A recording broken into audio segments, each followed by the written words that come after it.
Hello, আসসালামু আলাইকুম guys. তো আমি আর আমার বন্ধু আসছি বলির উদ্দেশ্যে রওনা দিছিলাম। তো বলি থেকে আসার সময় ওই যে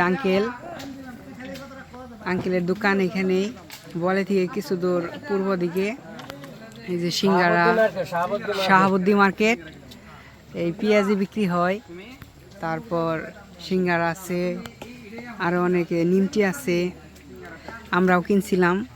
তো আমাদের খাওয়া শেষ প্রায়।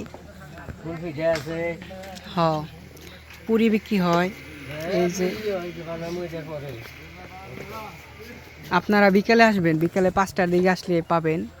5 টাকা না আবার কো 5 টাকা পরে পাবো কোন করতে কি ওই যে ওরা হলো হয় নাকি রেখে খেয়ে যাবো।